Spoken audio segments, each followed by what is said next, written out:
தசகம் 3. பக்தியை வேண்டுதல். வரதனே, பக்தர்கள் உன் திருநாமங்களை பாடிக்கொண்டும் உன் திவ்ய வடிவத்தை தியானித்துக் கொண்டும் ஆனந்தக் கடலில் திளைக்கின்றார்கள்.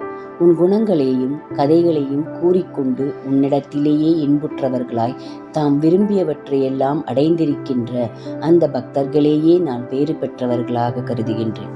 விஷ்ணுவே, நோய்களால் துன்புற்ற என் மனம் உன் திருவடிகளை வணங்குவதால் உண்டாகின்ற ஆனந்த பெருக்கிலும் கூட பற்றற்று இருக்கின்றது. ஐயோ, இது பெருந்துன்பமே ஆகும். நான் உன் திருவடிகளை தியானிப்பதில் ஆசை உடையவனாய் உன் திருப்பெயர்களை பாடிக்கொண்டு எங்கேயாவது தனியாக ஓரிடத்தில் வாழ விரும்புகின்றேன். அதற்கு நீயே அருள் புரிய வேண்டும். இறைவனே, உன் அருளால் உண்டான உடலை அடைந்தவர்களால் அடைய முடியாதது என்னதான் உள்ளது? என் துன்பங்களை அழிப்பது உனக்கு அரிதன்று. இவ்வுலகில் உன் பக்தர்களில் எத்தனை பேர்கள் எப்பொழுதும் துன்பம் இல்லாதவர்களாயும் புக்தர்களாயும் பற்று அற்றவர்களாயும் இன்ப நிலையை அடைகின்றார்கள். ஈசனே, நாரதர் முதலிய முனிவர்கள் அறிய முடியாத ஆன்ம அறிவை பெற்று உலகில் புகழ் பெற்றவர்கள் உன் திருவடி தாமரை மலர்களை தியானிப்பதால் துன்பத்தை ஒழித்தவர்கள். அவர்கள் எப்பொழுதும் விளங்குகின்ற சச்சிதானந்த வடிவமான அத்வைத வெள்ளத்தில் மூழ்கியுள்ளார்கள். அதனால் அன்றோ அவர்கள் தங்கள் விருப்பம் போல் சஞ்சரிக்கின்றனர். அதற்கும் மிகுதியாக அவர்களுக்கு வேண்டியது என்ன உள்ளது? எனக்கு உன்னிடத்தில் உள்ள பக்தி முழுமையாகவே இருக்க வேண்டும்.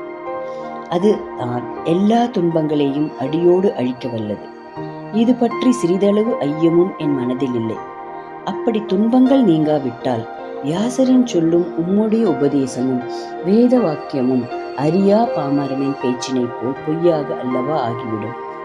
உன்னிடம் செலுத்தப்படுகின்ற பக்தியோ உன் குணங்களை கேட்பதில் உள்ள சுவையினால் தொடக்கத்திலேயே இனியதாக இருக்கின்றது. அப்பக்தியே சிறிது வளர்ந்து எல்லா துன்பங்களையும் அழிக்கின்றது.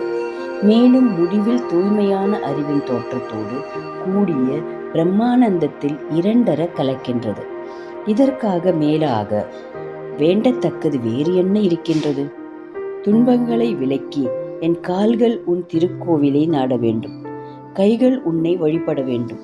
கண்கள் உன் திரு உருவை காண வேண்டும். மூக்கு உன் திருவடிகளில் உள்ள துளசியின் மனத்தை நுகர வேண்டும். காதுகள் உன் அழகிய வரலாற்றை கேட்க வேண்டும். ஆகையால் இவற்றில் எல்லாம் என் கால்கள், கைகள், கண்கள், மூக்கு, காதுகள் ஆகியவற்றை சுவை பெறும்படி நீயே செய்தருள வேண்டும். மயிர் கூச்செறியும் ஆனந்த கண்ணீர் பெருகவும் செய்து நீக்க முடியாத துன்பங்களை நான் மறக்கும்படி அருள வேண்டும். மிகுந்த கவலைகளாலும் நோய்களாலும் சோர்ந்திருக்கின்ற என் மனதில் உயர்ந்த சச்சிதானந்த வடிவமாய் உள்ள உன் திருவுருவமே தோன்ற வேண்டும். குருவாயூரின் தலைவனே, உன்னை பொருட்படுத்தாதவர் கூட இன்பத்தை அனுபவித்துக் கொண்டிருக்க உன்னிடம் பக்தி கொண்ட நானோ பெரிதும் வருந்துகின்றேனே. இது ஏன்? வரதனே, பக்தனே காக்கவில்லை என்று பழிச்சொல் உனக்கு உண்டாக வேண்டாம். கம்சனை கொன்றவனே, அதற்காகவாவது என் நோய்களை நீக்கி விரைவில் உன் பக்தர்களில் சிறந்தவனாக என்னை நீயே செய்ய வேண்டும்.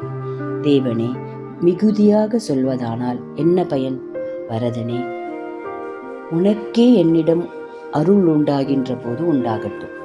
அது வரையில் பலவாறு புலம்புவதை விட்டு என் முன்னே விளங்கும் உன் திருவடிகளில் என் ஆற்றலுக்கு தகுந்தபடி வணக்கம், தோத்திரம், வழிபாடு முதலியவற்றை செய்து கொண்டு நாட்களை கழிப்பேன்.